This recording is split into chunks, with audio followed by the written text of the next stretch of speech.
Buenos días. Bienvenido nuevamente a este programa coproducido por Canal N y el Instituto de Defensa Legal, el IDL. Después del obligado receso del domingo pasado, retomamos sin rodeos con varias notas de actualidad. Tendremos con nosotros a una invitada ecuatoriana y el análisis de lo que puede pasar luego de las elecciones que hoy se están llevando a cabo en Ecuador. Más adelante estarán con nosotros Enrique Sileri y Samuel Abad para despejar las incógnitas sobre el acceso a la información pública y la ley que actualmente revisa el Congreso. También tendremos en el programa al secretario ejecutivo de la Coordinadora Nacional de Derechos Humanos y notas que no solamente le van a informar, sino a entretener. Pero ahora, sin más rodeos, vamos a empezar con el análisis de lo que se viene luego de las elecciones regionales. Están con nosotros el congresista por el APRA, César Sumaeta, y el líder de Unidos por Loreto, Robinson Rivadeneira, ahora flamante presidente electo de la región Loreto. Bienvenidos. ¿Cómo está? Buenas tardes o buenos días. Buenos días. Domingo sí. Tan interesante. Sí.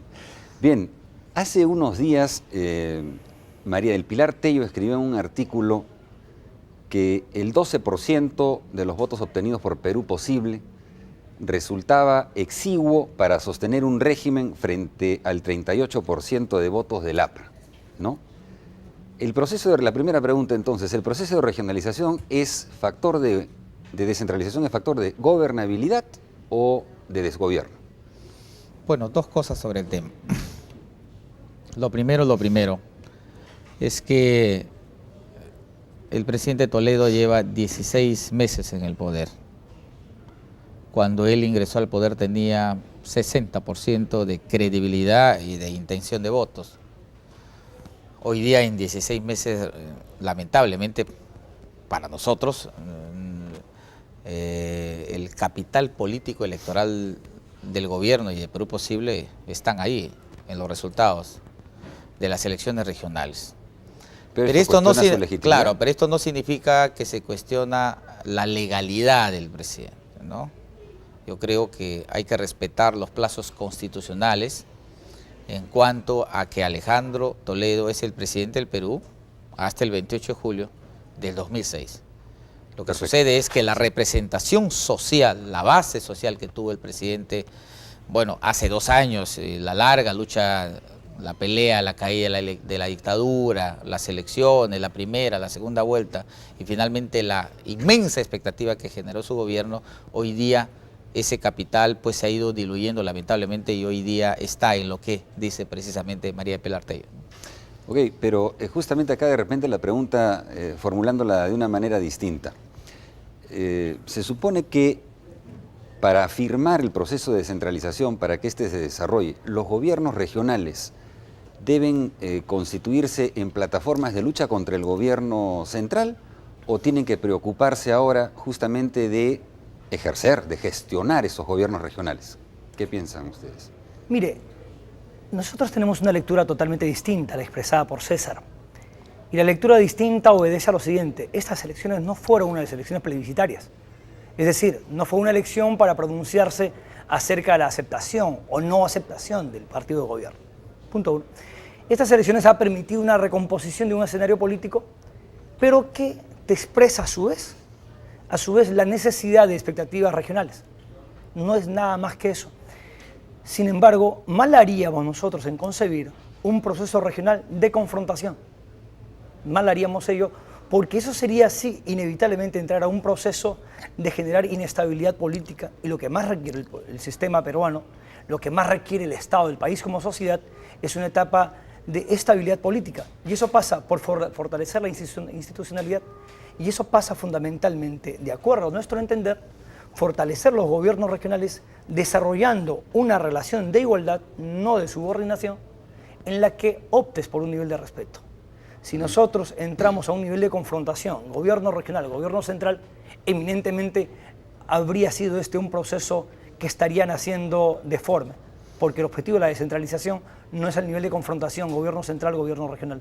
Ahora, pero el APRA ha puesto el énfasis en la política económica, ha exigido que se modifique la política económica, aun cuando las cifras están indicando que se empiezan a obtener resultados, hay un crecimiento en general de 4.7 del Producto Bruto Interno, y particularmente la política agraria, que está por encima de ese promedio, está en 5.3. ¿Qué es lo que se desprende de esto entonces? Hay un cuestionamiento. El resultado regional, contrariamente a lo que está señalando el señor Rivadeneira, lleva más bien a cuestionar la política económica general. Bueno, hoy día hay una tendencia en América Latina.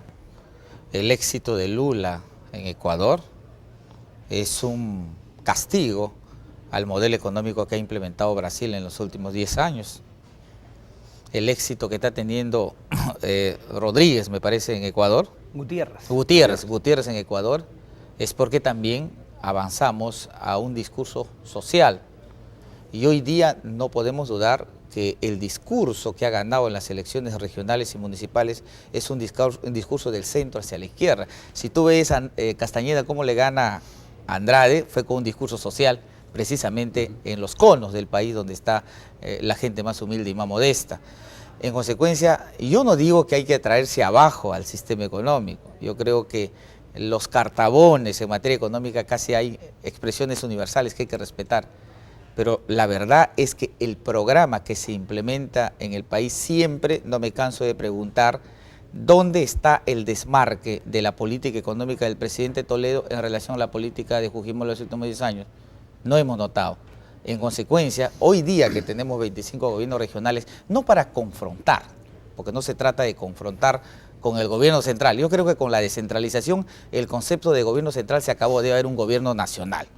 Sino que el viraje tiene que ser hacia políticas sociales, porque precisamente esos 54.8% de pobres que nos dicen las estadísticas, principalmente están en el interior del país. Entonces se espera una política agraria mucho más acentuada al interior del país, ¿no? Pero bueno, pero digamos, eso es un reclamo justamente al gobierno central.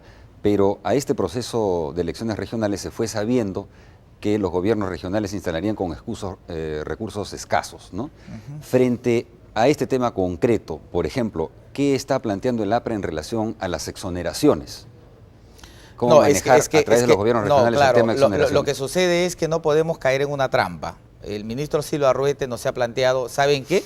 Si los gobiernos regionales quieren más recursos para gasto de inversión, aquí están 3.500 millones de soles de exoneraciones tributarias. Pero si tú desagregas el tema de las exoneraciones tributarias, no es un tema tan fácil.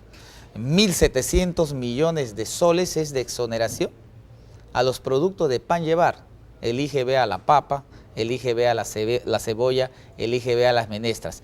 Mañana le quitas el IGB o le colocas el IGB a esos productos y vuela 18%. La Amazonía, que son más o menos 800 o 900 millones de soles, tampoco es fácil. Mañana tú le quitas exoneraciones a la Amazonía y los precios básicos se disparan al siguiente día. O sea, generaría un problema social mayor, ¿no? Por suerte, los gobiernos regionales que han ganado el APRA están fundamentalmente en la costa. Pero lo que he leído de Jorge Chávez, de Maximice, dice que el mayor riesgo en realidad son los independientes, porque de ellos no se sabe qué están planteando. No, yo creo que aquí es fácil, es el temor a lo desconocido, así de sencillo. Es decir, existe por parte del gobierno central y por parte de la política nacional, expresada aquí en la gran capital, un enorme temor, infundado por cierto, sobre lo que no conocen. Permítame hablar del tema macroeconómico. Si bien es cierto, tenemos cifras macroeconómicas positivas, pero estas cifras macroeconómicas positivas están basadas no en función a un incremento de la capacidad productiva del país, no, sino en función al permanente proceso de mantener la recepción a la capacidad de consumo. Es decir, allí tenemos un grave problema. Y es por eso que nuestros índices de consumo y de pobreza se están manteniendo. Es más, se están agravando. ¿Qué cosas está sucediendo ahorita en relación al tema tributario? Nosotros en Unipol hemos señalado abiertamente que es una gran burla del presidente Toledo el proyecto de presupuesto del año 2003. Y lo dijimos abiertamente con nombre propio, porque el doctor Toledo le debe a Loreto su presidencia. El rol histórico de Loreto en todos los últimos años en la lucha contra la dictadura se ve hoy premiada con una espada de Damocles para cortarle los beneficios tributarios. Y veamos, por ejemplo, son 880 millones de soles que están en los beneficios tributarios de la Amazonía, pero no se habla absolutamente nada de lo que significan los beneficios sobre la minería. la carga tributaria de minería acá en el país está del 0,4%, cuando en Latinoamérica estamos hablando del 4 al 5% de su producción. Es decir, estamos hablando de diferenciación de criterios que van a afectar muchísimo a Loreto. Y evidentemente, Loreto no puede empezar a planificar su desarrollo sobre aquel paquete de 486 millones de soles que está incluido en la ley en el proyecto de presupuesto, en la que nos dicen, ¿quieres dinero, quieres desarrollo? Correcto. ¿Quieres agricultura? Elimina tus exoneraciones. ¿Sabe cuánto le están otorgando en proyectos de inversión a Loreto? Apenas 411.000 soles. ¿Cuánto tuvo el año pasado? Son de los privilegiados. 437.000 soles. Es decir, estás hablando de la miseria de 26.000 soles menos en relación al año pasado. Ahora, ¿Qué cosas se está transfiriendo? Podemos tener la expectativa de que este proceso no se va a truncar, de que puede finalmente resultar exitoso de aquí para el periodo para el que han sido elegidos los gobiernos regionales. Mire, nosotros hemos planificado todo el proceso de gestión de gobierno regional principalmente en base a los recursos del canon petrolero. Tuvimos la previsión de que toda nuestra propuesta fuera específicamente sobre aquellos míseros 90 millones de soles. ¿Por qué eso es? Porque sabíamos que el gobierno central no iba a abrir la caja fiscal. Mire, los gobiernos municipales vía IGB, vía Foncomún, le transfieren 1.300 millones de soles a los gobiernos locales. ¿Y cuánto está transfiriendo el gobierno central para proyectos de inversión al conjunto de gobiernos regionales? Apenas 480 millones de soles. ¿Eso cómo responde a mi pregunta? ¿Cuánto se lo está acumulando? Apenas 3.480 millones para seguir controlando la caja central. ¿Eso es poner el parche no, antes no, por favor. Nosotros, sí, le adelanto. ¿Cuál es la apuesta? Nosotros hemos apostado, y la propuesta fundamental es a reorientar los recursos del canon petrolero para invertirlo en infraestructura productiva. El gran problema, Loreto, es que en 30 años de haber tenido un 17.2% de un PBI manufacturero, hoy, 30 años después, tenemos apenas un 3.1%.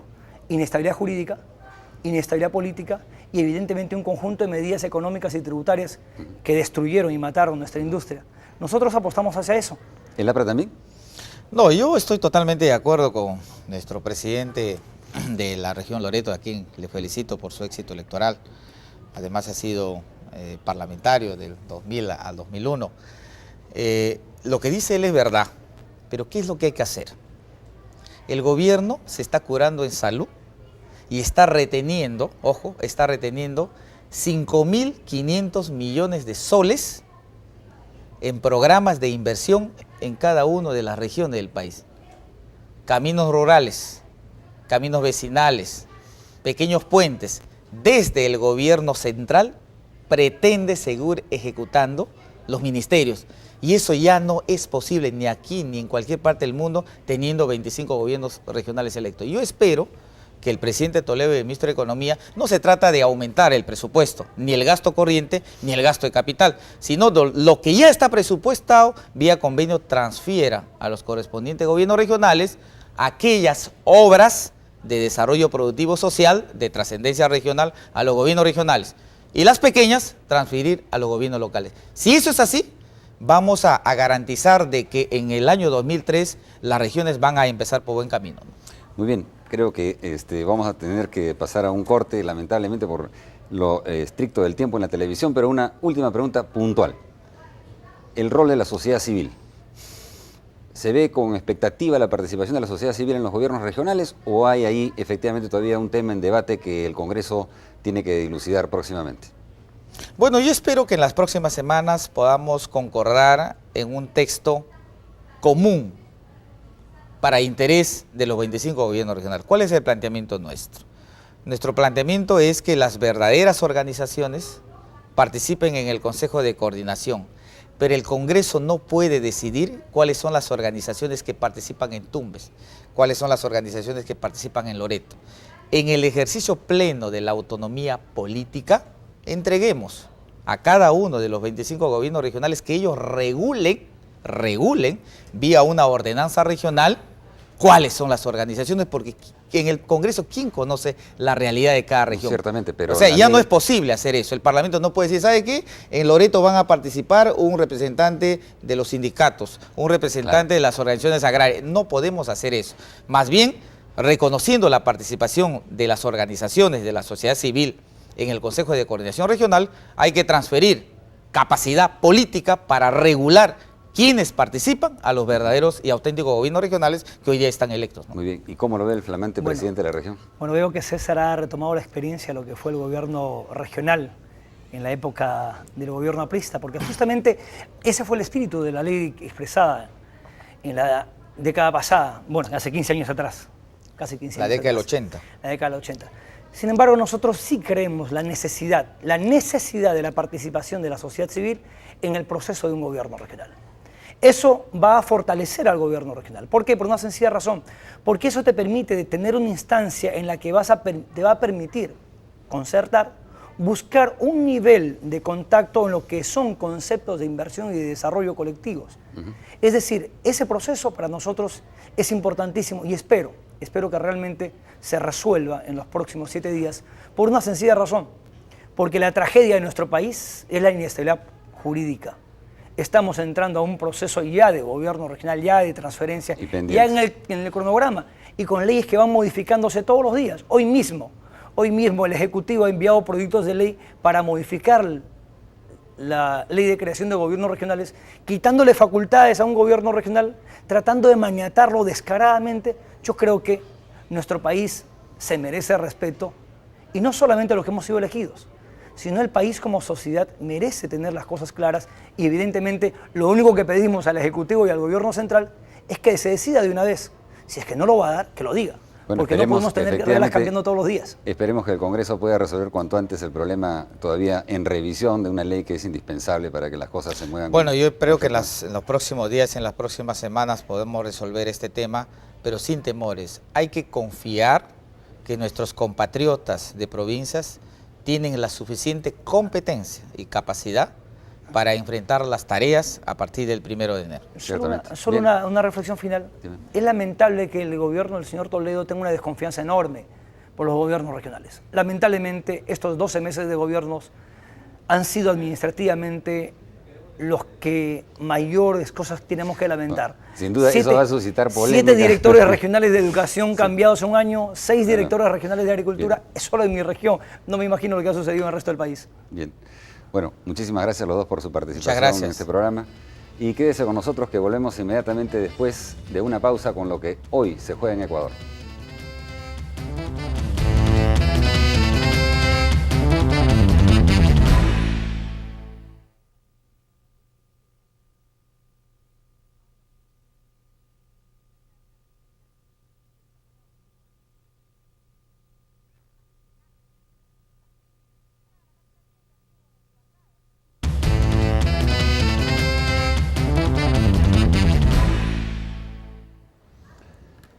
En estos momentos se está llevando a cabo en Ecuador la segunda vuelta electoral para dirimir quién será el próximo presidente entre el ex coronel Lucio Gutiérrez y el empresario Álvaro Noboa.